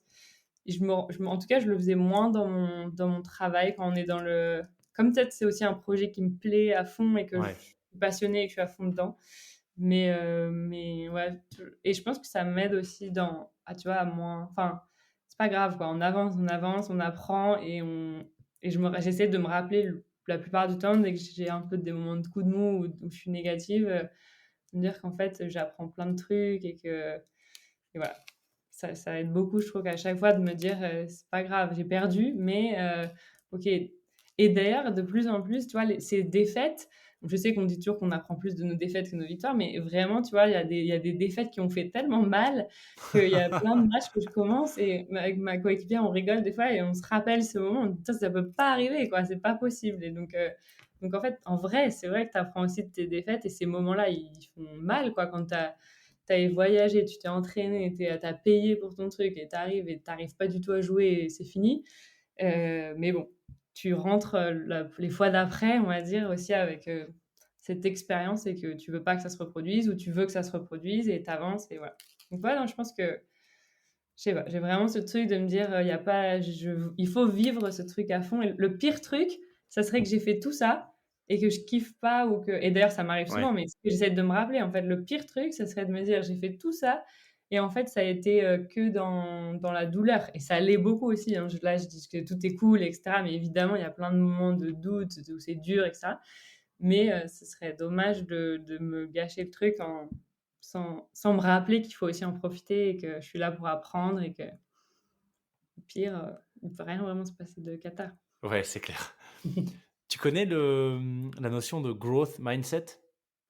Ouais, il y a tout ce qui est autour du développement Ouais, personnel, je crois? cette idée Ouais. de dire en fait, heu, en fait quand tu t'expliquais, cette notion d'apprentissage permanent qu'on apprend dans la défaite et cetera et que l'idée c'est d'observer, j'avais un peu l'impression d'entendre, tu vois, avoir un peu un œil externe, t'observer de l'extérieur et utiliser chaque, opportunité de s'améliorer, enfin chaque expérience comme une opportunité de s'améliorer. En Ouais. fait, ça m'a vraiment fait penser à ce concept, on l'utilisait beaucoup chez Apple, Mmh. growth mindset versus, fixed mindset. Ouais. Et pour en avoir déjà parlé avec des coachs préparateurs mentaux, athlètes, etc., j'ai quand même l'impression que ça fait une grosse différence quand tu as cet état d'esprit, c'est-à-dire que tu cherches vraiment à t'améliorer de manière permanente et pas à rester, tu vois, camper sur tes positions. Non, mais c'est comme ça Ouais. que je vais le faire et il faut absolument que je gagne, etc. Euh, Carrément, et je pense que c'est rigolo parce que c'est un peu une force en moi que je pensais pas avoir. Enfin, j'ai il y a un de mes coachs, on jouait du coup, avec, ma coéquipière, donc je vous disais qui fait 1,92 m. Enfin, elle, clairement, elle a le profil de la volleyeuse de haut niveau, elle joue très bien et cetera, et du coup, il nous disait un peu nos points forts, et il disait qu'elle, donc, elle attaque hyper fort. Par exemple, moi, je c'est pas forcément mon point fort et ça, bref. Et moi, il me disait, il m'a dit, qu'est-ce qu'il m'a dit? Je sais plus comment il me l'a tourné, mais qu'en gros, moi, j'étais hyper motivée. Tu vois, genre, c'était un truc, genre, limite, j'avais envie de pleurer, quoi. C'est horrible. Physiquement, il y a tout qui va et tout. Et toi, t'es hyper motivée. Genre, c'est horrible. Mais en fait, c'est pas du tout ça c'est pas comme ça qu'il voulait dire. Mais, en vrai, je me rends compte que en fait, on a parlé un peu du mental, etc. Et je pense que il y a des moments où j'ai un mental, enfin, j'ai l'impression que je stresse et que je perds mes moyens, mais j'ai quand même un mental hyper fort, mais tu vois, me remettre au travail, travailler plus dur, rien lâcher. Et je m'en rends compte, il n'y a pas beaucoup de monde. Enfin, tu vois, je pensais que c'était un truc que tout le monde a, et vraiment, tu vois, de toujours se remettre en question, d'essayer de faire mieux, toujours pousser, pas lâcher, pas lâcher, pas lâcher. Et le nombre de fois où il y a des filles à l'entraînement qui s'arrêtent. Enfin, je dis pas que c'est pas bien et tout, parce que je pense, bref, chacun son truc, mais en tout cas, moi, je m'étais pas rendu compte que c'était cette mentalité de toujours vouloir faire mieux. Je le voyais plus comme une épine dans le pied, tu vois, parce que du coup, t'es jamais content, t'es jamais hmm. satisfait et tout. Mais en tout cas, dans ce monde-là, et dans mon expérience ici, j'ai l'impression que c'est un peu une de mes forces, donc autant l'utiliser, de rien vouloir lâcher. Il y a beaucoup de gens qui sont plus jeunes, plus talentueux, etc., mais qui ont cette envie qui veulent rien lâcher, enfin, bah, moi, en fait, et je m'en rendais pas compte, en tout cas. C'est un super apprentissage, ça. Ouais. Excellent. Bah écoute Céline, on arrive au bout. Alors on a parlé vraiment de plein de choses. Donc d'habitude j'aime bien demander aux gens, tu vois, quel serait peut-être le message à mes invités, quel serait le message qu'ils voudraient faire passer par rapport à tout ce sur quoi on a échangé. Mais là il y a eu vraiment beaucoup de choses. Donc peut-être qu'on peut. Désolée. Trop. J'ai souvent quand même des messages. J'ai l'impression qu'il y a, je sais pas si c'est depuis le Covid, mais les gens se posent quand même beaucoup de questions. Tu sais, la quête du sens. Ouais. Qu'est-ce que je fais dans mon boulot? Est-ce que c'est vraiment ce pourquoi je suis fait? Est-ce que c'est là-dedans que je me sens épanoui, etc. Euh, et là, je sais pas ce qu'il y a eu enfin, ces dernières semaines, j'ai reçu pas mal de messages d'auditeurs, d'auditrices qui me disaient qu'après avoir écouté un épisode, ça leur avait mis un peu un coup de pied aux fesses et qu'ils s'étaient lancés dans des projets qu'ils avaient laissés de côté depuis longtemps. Donc, Ouais. tu vois, alors que ce soit des transitions pro ou pas, mais euh, donc moi j'ai quand même vraiment l'impression qu'il y a un sujet autour de ça, de la quête de sens. Est-ce que je suis au bon endroit globalement? Donc Ouais. par rapport à toi, ton parcours, puisque bah, tu t'es posé la question, tu es arrivé à une 23. réponse et puis tu as agi derrière, donc ce qui est quand même le plus difficile de passer à l'action. Qu'est-ce que toi t'aimerais dire à ces personnes qui potentiellement s'interrogent aussi? Ouais. Ben, pour moi, je sais pas, j'ai vraiment ce truc de me dire que on n'a qu'une vie et que, en fait, qu'on risque rien tant qu'on fait pas de mal à quelqu'un, tant qu'on, enfin, et je pense que ça amène, enfin, c'est comme je te disais, ça m'est pas arrivé du jour au lendemain et tout. Il faut réfléchir pour ce genre de projet, surtout si c'est des changements. Mais ouais, je sais pas, c'est ce truc de dire, bah, je risque rien, j'apprends, et qu'est-ce qui peut m'arriver de pire si c'est des gens comme moi un peu angoissés, tu vois, de noter qu'est-ce qui est vraiment le truc, qu'attaque, enfin, le worst case scénario qui arrive, etc. Et tu te rends compte qu'au final, voilà, c'est pas forcément, enfin, et je sais pas, pour moi, on a vraiment ce truc de une vie et pas avoir de regrets, il y a pas d'autre chance à cette vie, et que s'il y a vraiment, pour moi, c'est vraiment le fait que c'est resté en moi, tu vois. J'ai essayé de le camoufler, j'ai essayé de me dire, mais non, non, c'est pas grave, c'est trop cool aussi d'avoir une super carrière et machin, et ça l'a été à un moment, et c'était ce que je voulais aussi, donc je crache pas du tout dessus. Mais tu vois, ça restait quand même en moi, ce petit truc de me dire, mais merde, peut-être que si je m'étais entraînée plus et donc du coup, je pense que pour moi, ça a été ça, c'est le truc, il est pas parti, et du coup, de s'écouter aussi, si Ouais. on a et tout le monde n'est pas obligé de l'avoir, mais s'il y a vraiment ce petit truc qui reste en nous, bah, vraiment de se poser. Je sais qu'il y a des gens qui diront: «Oui, mais moi, c'est plus compliqué». C'est toujours plus compliqué parce qu'on est si on écoute quelqu'un, on dit: «Oui, mais moi, c'est plus compliqué parce que machin» et j'entendais ça toujours pour l'étranger. Tout le monde me disait qu'il voulait habiter à l'étranger. Je leur disais: «Pourquoi tu le fais pas?» «Oui, mais moi, je peux pas parce que j'ai ça, j'ai ma famille, j'ai machin». Bah, moi aussi, ma famille, elle est loin, mais je fais le choix de me dire que je vais être heureuse et que ma famille veut me voir heureux et que je vais passer d'autres moments avec eux. Enfin bon, bref. Mais donc, du coup, je pense que c'est ça. Si c'est encore vraiment quelque chose qui tient à cœur, bah, de vraiment se poser et de se dire bah, comment je peux le mettre en place. Aussi, pas forcément, on pense à ce genre de changement de vie, c'est du jour au lendemain, etc. Mais moi, ça fait 20 ans que je joue au volley. Pendant des années et des années, je le fais sur le côté. J'ai aussi plein de gens qui font, ils veulent monter leur boîte, mais pareil, tu montes peut-être pas du jour au lendemain. Tu commences 1 heure par jour ou sur le côté de ta boîte, tu essayes de faire, tu vas être coach, tu essayes de faire 1 heure ou deux avec des potes pour voir si ça peut marcher. Donc, c'est aussi de tester avant de se lancer. Mais de manière générale, pour moi, quoi que ce soit dans n'importe quelle situation, bah, si c'est en nous et qu'on veut vraiment le tester, bah, faut y aller. Au pire, moi, je me dis le mieux limite qui pourrait m'arriver, c'est que j'aime pas. Que tu vois, que je me dise: «Bah, au final, je suis fatiguée tout le temps, c'est dur, j'ai mal partout, les filles, elles sont pas sympas». Enfin, j'en sais rien, tu vois? Mais bah, du coup, j'arrête. Tu vois? Je j'ai plus le reste de ma vie à me dire, «Tain, mon rêve, c'était d'être une athlète de haut niveau Ouais. et je l'ai pas fait» et en fait, ça va me hanter toute ma vie, tu vois? Et un des trucs qui peut se passer, c'est aussi que j'aime pas et que je retourne, dans ma vie ou que je fais autre chose ou je sais pas. Pour moi, c'est faut foncer, faut apprendre, faut se connaître. Je sais que moi, genre dans ma je sais pas, enfin, j'ai l'impression que ma vie d'avant, je réfléchissais moins à ce qui est important pour moi et de se poser les bonnes questions et d'avancer et chaque truc, on apprend, sur soi donc je sais pas, moi j'ai envie de leur dire, «Foncez» et s'il y a des trucs qui vont vibrer, il faut vraiment y aller.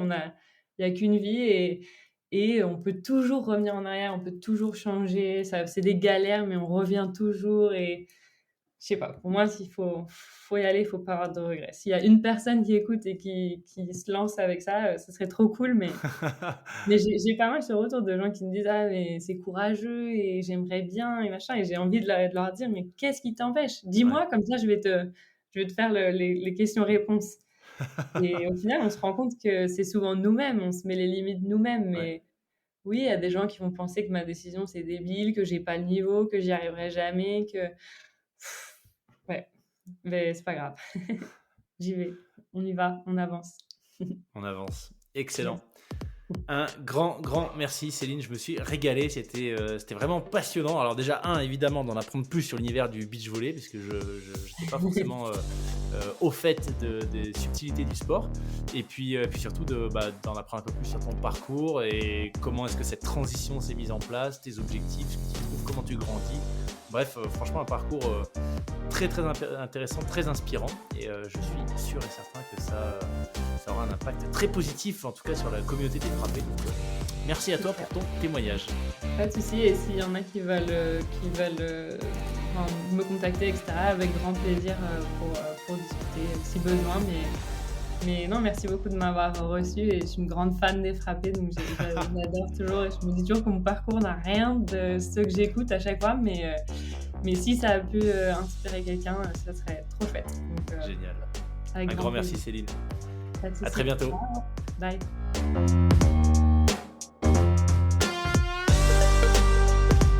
Merci d'avoir écouté cette conversation avec Céline dans son intégralité. Faites-moi signe celles et ceux qui ont posé leur démission dans la foulée. Et blague à part, j'espère que ce que vous retenez, c'est qu'il est essentiel d'oser, qu'il n'y a pas de hasard, tout se prépare et tout arrive en temps et en heure. Comme chaque semaine, cet épisode vous est proposé gratuitement. Tout ce que je vous demande en retour, c'est de m'aider à donner plus de visibilité à mes invités d'exception en laissant une note et un commentaire sur votre plateforme d'écoute. Pensez également à partager cet épisode autour de vous à toutes les personnes qui aiment se dépasser, ou en l'occurrence, qui ont besoin d'un petit coup de pouce pour changer de job. Vous pouvez m'envoyer également vos feedbacks sur le compte Instagram du podcast lesfrappés.podcast ou par email à hello@lesfrappés.com. Je vous dis à la semaine prochaine pour un épisode avec Julien Rabier, photographe, vidéaste outdoor, mais aussi sportif amateur d'idées débiles, comme il le dit si bien. À bientôt.